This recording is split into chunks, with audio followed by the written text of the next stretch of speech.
It has been a few days since the passing of Charlie Kirk. And so what do I feel about his death? Nothing. Truly, nothing. It's hard to feel anything for a man who's worked so hard at being the head of conservative hegemony, working actively against the interests of anyone but his Republican donors. And I didn't used to think he was Trump's lapdog until after his death, because when Trump was asked about it, he pivoted immediately to the ballroom he was building, also releasing a terribly edited AI video eulogy, then skipping his vigil to enjoy a holiday in New Jersey. Charlie Kirk, to me, was not a man. He was the figure of a man posing to infect social circles with Nazi-adjacent ideals that would appeal to people through discourse. So in a sense, he died doing what he loved, being whored out by conservative leaders who have no issue using him or his death as a means for spreading conservative hegemony. The Violence Prevention Project found that less than 1% of school shootings in the US were carried out by transgender individuals. Too many. According to Charlie, too many. Too many mass shootings, period. What's the common denominator? It's not trans people, less than 1%. So it's crazy how much the trans boogeyman, boogie them, perchance, exists in the minds of conservatives. When every single major study of population stratification shows them as less than 1%. Like, what the fuck are they doing? Conservatives are so fucking weird. Over 1%, not even 1% of the population. At the age of 18, he formed Turning Point USA, a conservative activist group known for his series of Prove Me Wrong debates. So he was always annoying. Conservative people on Twitter believe that Charlie was killed for having a differing opinion to people. This exact framing of the issue is exactly why more people are coming out of the woodwork as MAGA. They see no reason to hide now that they see other people saying their hard right beliefs. Beliefs about what groups should exist are nothing more than discourse to them. Haley Welch, Hawk Tour Girl, for example. Chris Pratt leading a prayer on his Instagram. Rainn Wilson, Dwight from The Office trying to police people into what they should believe. Jamie Lee Curtis, the Zionist, crying over his death. These people are either willfully ignorant or truly cannot grasp the violence and hatred Charlie was spouting, even the mere moments before he was put down. Or better yet, they agree with him, and now feel safe enough to be an out and about proud maggot. Just be fucking respectful. Like, the man literally...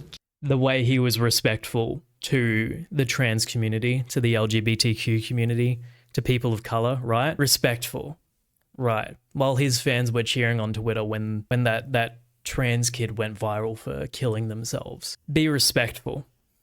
Are you fucking kidding me? Before his final moments, Charlie had no issue trying to spread disinformation about the transgender community, citing that too many trans people were at the end of mass shooting violence, when in actual fact, the bulk of mass shootings ever were white men. This is the same man that believes that all of the transgender community suffer from the same sort of mental disease, and the doctors who treat them are another form of Nazi Germany adjacent doctors doing experiments on patients. So AR-15s are harmful, but cutting off your breasts or potentially castrating yourself, gender doesn't happen.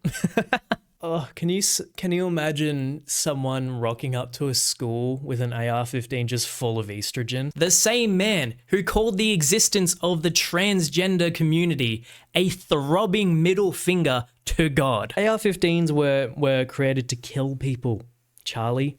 I mean, if anyone knows, it probably was, it was a hunting rifle, wasn't it? But no, if anyone should, I guess this is in the past, but if anyone should know the danger of guns, it would be Charlie. He was also a devout hater of anything to do with people of color. Let's cast our minds back to this famous quote. Like, I'm sorry, if I see a black pilot, I'm gonna be like, boy, I hope he's qualified. Let's rattle off a few more quotes, shall we? Prowling blacks go around for fun to target white people. That's a fact. If I'm dealing with someone who's a moronic black woman, I wonder, is she there because of affirmative action? You do not have the same processing power to otherwise be taken seriously. You had to steal a white person's slot, which, by the way, was about Michelle Obama. These next two aren't even quotes. They're just things that people co-signed by wishing any sort of sympathy for Charlie Kirk or his family. He insisted that black people were under better conditions under Jim Crow laws, and he continuously insisted George Floyd died by an overdose, rather than a police officer choking him to death with his knee. So he has no problem disingenuously talking about the death the politicization of the death of George Floyd. But now Republicans are getting angry at leftists and liberals for saying exactly what killed Charlie Kirk, being himself, being the lack of gun control. Riddle me that. Now, these people like Haley Welch, known crypto scammer, who feel the need to tone police people about how they should react to Charlie Kirk's death, would they agree with everything Charlie has said? I'd like to think not, given the Nazi-adjacent tone of a lot of his pseudo-science-y claims. But that's how he gets people, through the guise of being conservative, who wants nothing more than a healthy debate, open debate, free speech, interacting with college students to have a sit-down conversation about truth. But the knee on the neck is actually an approved police technique that police departments taught Derek Chauvin to use. It was taught to him, so it was right. That's up there as one of the dumbest things he said. Like, yeah, these idiots who choose to be in the police force are also taught how to use a gun. Is that right?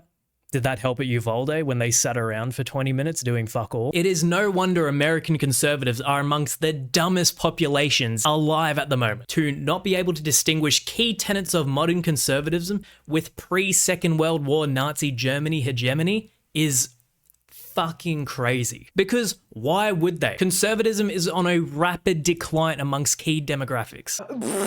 What incentive do they have to try hold their side accountable for the violence they spew? All while Trump has no issue mobilizing troops in blue states, passing bills that benefit the wants of the wealthy whilst ignoring the needs of the working class. All while people like Charlie Kirk had no issue selling out the working class in favor of his Republican donors. And instead of championing Kirk's idea of free speech, his love of free speech, conservatives are now cracking down on people who aren't properly mourning his death. Jimmy Kimmel, our latest victim, right today, when I'm recording it, like 3 hours beforehand. The thing that people get wrong about Charlie Kirk is thinking he had any resemblance at all to being a human being, capable of emotions.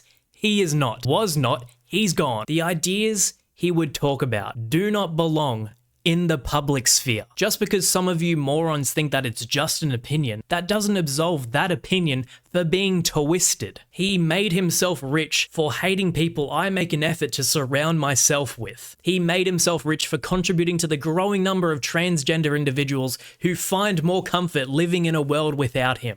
So when people say that I should feel any sort of way about Charlie Kirk being killed by gun violence, my one question is, why? Why would I feel anything? Why would I bother feeling anything towards anyone who wouldn't feel a thing if I died?